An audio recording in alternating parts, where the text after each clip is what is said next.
Oh, welcome back my gardening friends. Well, it's all happening. Still having lots of rain, so we'll probably get the odd shower while you're listening to us. I've just got to try and get my October monthly harvest out of the ground so we can see what we've got this month. There's somebody in one of the houses using a quick saw to cut some bricks, so we might get a bit of noise from that, but hopefully that won't spoil your enjoyment today. And I've had a package come from my friends and sponsors at Environcare. A couple of packages, some silicone food bags containers,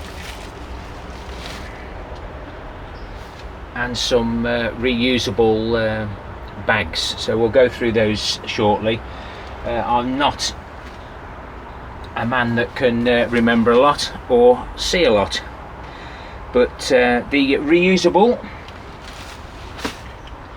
silicone food storage bags, they can hold pretty well anything: meat, fish, chicken, fruit, veg, liquids, and they're guaranteed food safe. And it replaces the single-use plastic bags and containers in the kitchen. Come in 3 colours which denote the sizes. So the small are 500 millilitres, medium are 1000 millilitres, and the large one, this is the large one, it's the 1500, and they're quite useful. Just drop those off, we open it up, undo the clips, and you have that bag there, or storage bag as they're called, and they've got all the markings on there so that you can actually see what liquid you're putting in. And when I retire, I want to do more food, making food and storing food, and we get a lot of fruit and vegetables that we need to store, and quite interesting they are. Not exactly the cheapest, but again, if we can keep reusing them all the while. So they provide easy storage for all sorts of liquids, and they're sealed with this system. We're going to try that in a minute with some water. We'll see how well that works. Easy fill, easy cleaning, durable, refrigerator, freezer safe, marinade before cooking, so get your stuff in there, get it marinated, microwave, boil, or even reheat. So there's no excuses why I can't boil something up at the allotments. Additional features: can be used in microwave. Bag must be left open though, similar to any container that we normally put in a microwave, and great for saving space in your fridge, freezer and cupboards.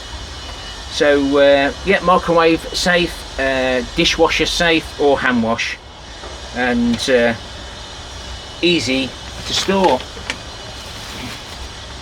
because they fold up like that. I was quite impressed with them, even I could actually work them. So we'll be testing that in a minute to see how well it holds the water. It could be any liquid, could be any food, couldn't it? And they've also sent me, my sponsors for this video, some of these fresh produce bags, cotton, made in Bulgaria, and you get in the package you get different sizes. I'll try and do this outside, guys. So we've got a couple of the larger ones, a couple of the medium, a few more of the medium. No, they're the smaller ones. So you've got different sizes, and the one that holds the about that size. So we've got all these in there, and we'll get the largest one, which is probably the one that I'll more than likely use. But as you can see there, plenty of space.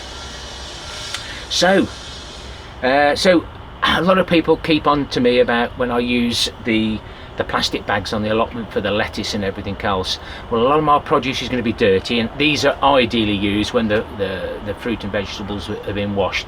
And I'm hoping to build a double stainless steel sink on the allotment so that I can actually wash all my produce properly. And if it dries out, I can use these bags. So, best of alternative plastic bags without having to worry about rotting fruits and vegetables. A reusable fresh produce bag is just what you need, and it's made of 100% organic cotton. Unlike plastic bags which cut the air source from your produce placed inside them, these highly fresh quality produce bags will allow your food to breathe, therefore no spoilage. Opting for a plastic free and zero waste bag option such as those made from organic cotton and mesh means that you're not just helping the environment but keeping the produce as fresh as possible. These reusable produce bags are eco-friendly, can hold a wide array of items including vegetables, fruit, bread, rice, grains and more. And our bags are made in Bulgaria with high quality organic cotton. Obviously the care instructions with these, I'm going to get them dirty on purpose and I'm going to wash them. But hand or machine wash in cold water. We're going to hand wash them, aren't we guys, in cold.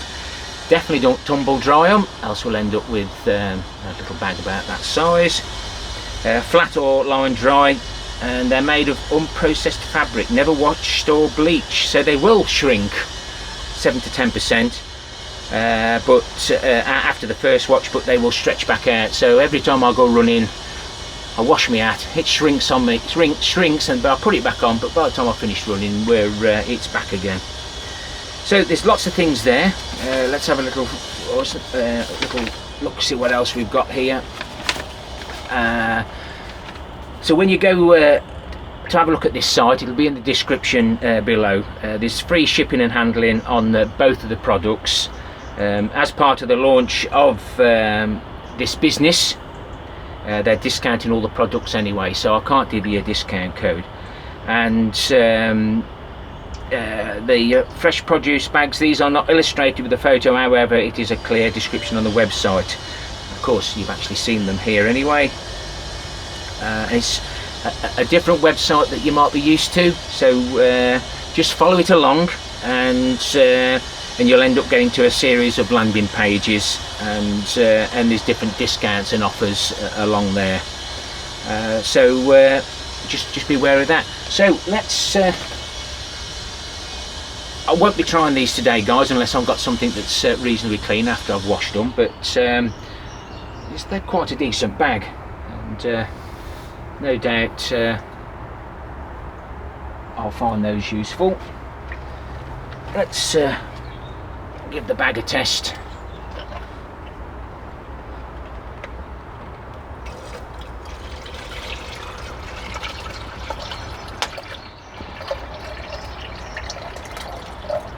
One litre bottle, 1 litres of liquid.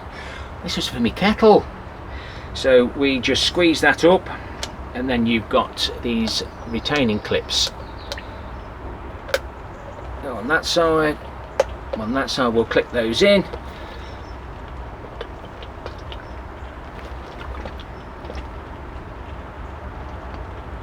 Now I am giving it a good squeeze guys, but we don't want to be breaking anything, but to me that's ideal. I'll stick that in a pan of hot water, warm it up or whatever, and we'll just undo those, empty that out. Easy to store, so we'll just hope you can see that guys. I'm just going to roll it up nicely. We'll put the retaining clips in, and then those little handles there just slip over there, and there you have it, back to normal. So why not have a look in the description and pay them a visit. Not exactly the cheapest, but you've got to look forward. That's why I'm looking forward towards what I'm doing now on my allotments. So let's get on with this vegetable harvest. I hope you didn't mind me doing that guys, but I do get a lot of pressure off people saying what I use on the allotments, and if I can reuse some reusable materials. You know I do anyway, but I do use the plastic bags a few times. But I'm looking forward to trying these out, and we'll be reviewing this again at a later date when Mrs. K and my son have tried a few of these to see how they are. So let's go and have a look what we've got to harvest today. I'm going to prepare everything, so we'll just have a walk round.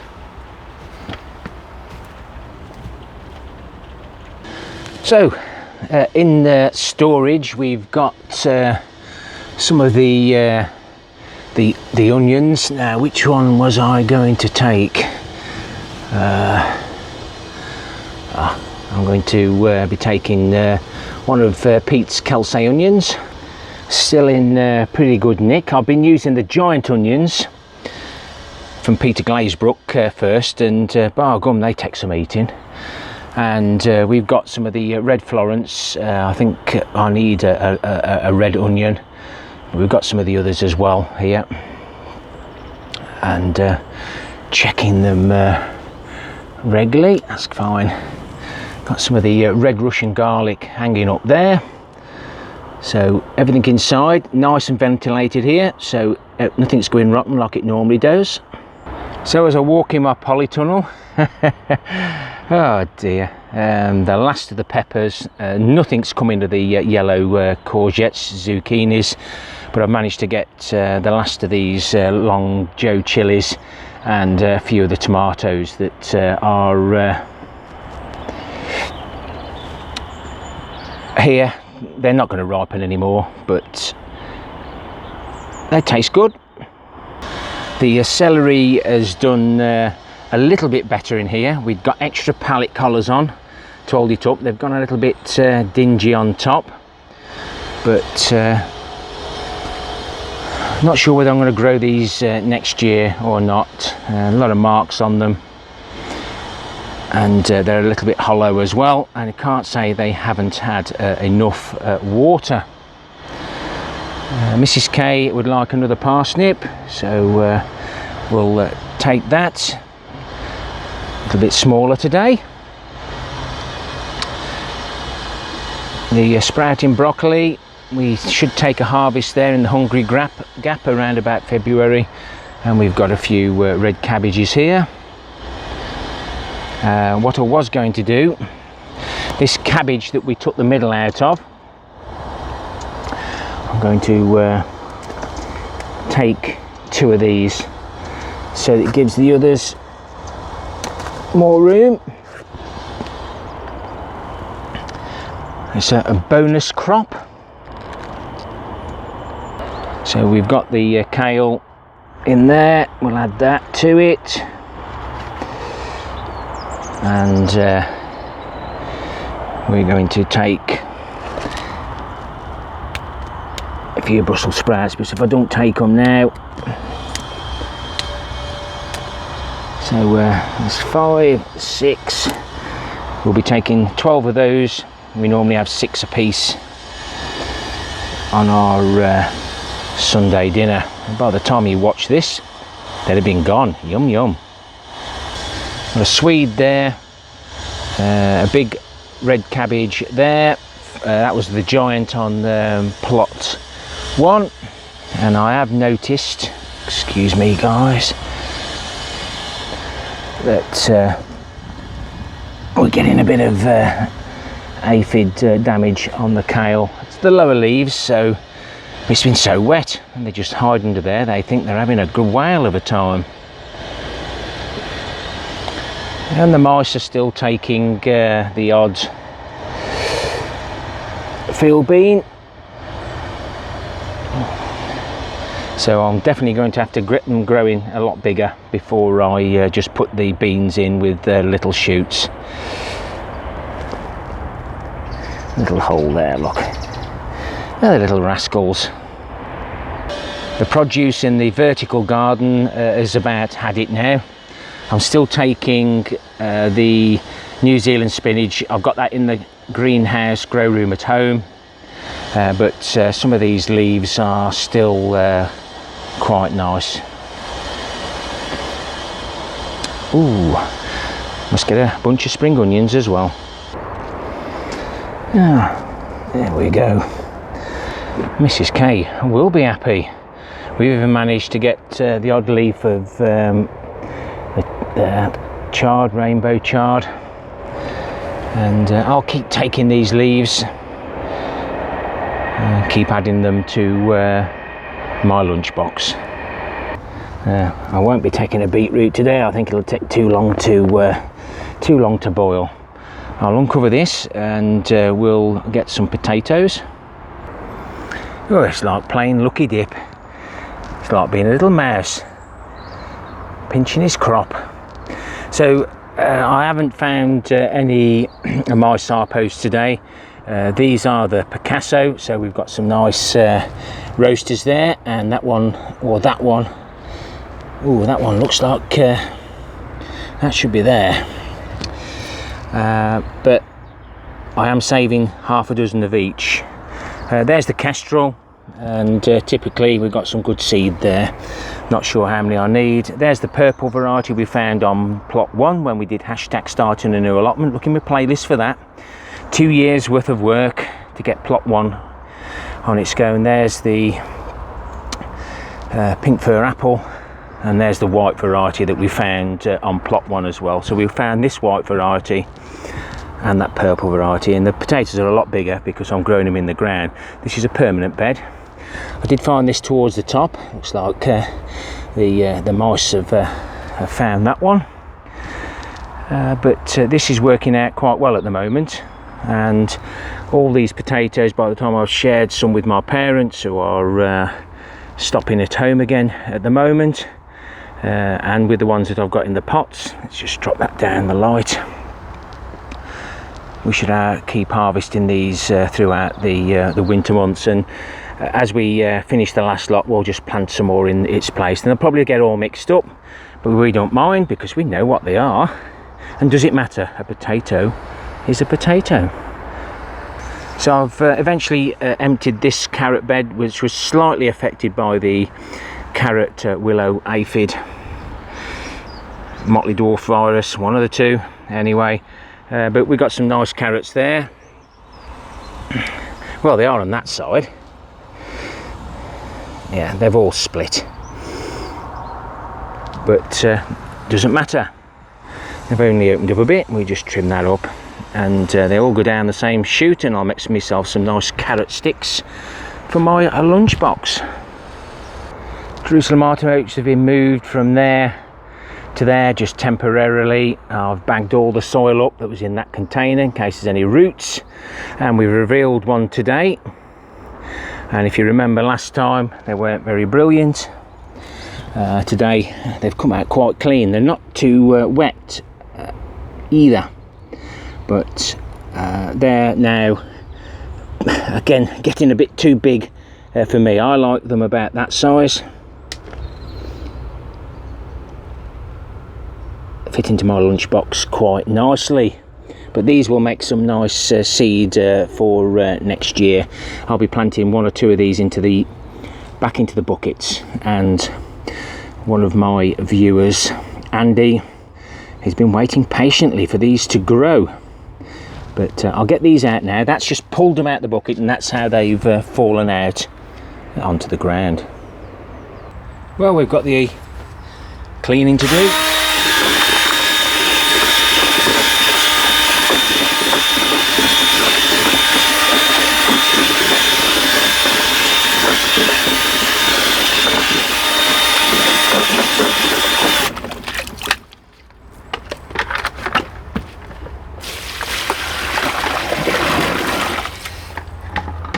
So we've got that much out of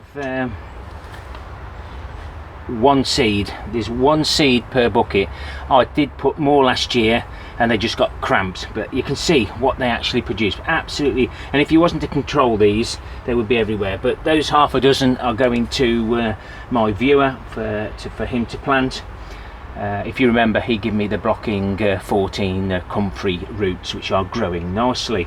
And these little bits I need to take back home. All that soil goes back into that container. Don't add nothing to it, don't do nothing to it, just bung it back in, and they grow like anything. Excellent crop, if you don't mind having wind about an hour after you've had a few. So we've managed to save a few seed unwashed. I wanted some of the Picasso, but already put them in the bucket of water, so I'm not taking any chances. And they're the Jerusalem artichokes. They're a good size to plant on, so I won't let them dry out, get them posted straight away to Andy. And we're having a warm. That's one of the family. There's Mrs. Robocrop, and there's Robocrop. Still haven't named his good lady partner. He disappeared for a while and come back with a lady and a baby. But anyway, like we say, we've got some carrots. They're split, we don't mind. Some nice potatoes. I did notice that one of the purple ones was fully scabbed up. That was the worst out of the lot. Other than that, the other potatoes are looking good. And we do like to take a mixture, because it's just nice to have a different colour and variety on the plate. The 2 celery, those Jerusalem artichokes will probably last me 2 months. But we have to keep harvesting. You're not supposed to harvest until the leaves come on board, but sorry, the little flowers, but they're dying off now. So no flowers this year for the pollinators, but never mind.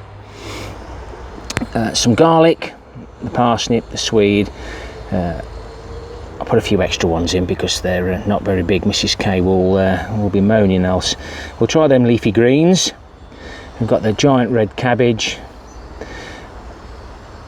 the red Florence shallot, calce onion, tomatoes and the peppers. And I've probably forgotten something else. I tend to come back up and think, I didn't take that home with me. But pleased with that harvest. So please check out the links below for Environcare and have a little look at that. They're my unpaid sponsors for this video, and I'm looking forward to trying those, see how they work. And coming up will be my jobs for November. I've got a list as long as my arm, and we've got a few little jobs done, but there'll be little videos after the jobs for November just to keep you all hooked. So happy gardening to you all. Till next time, my friends. Ta-ra for now.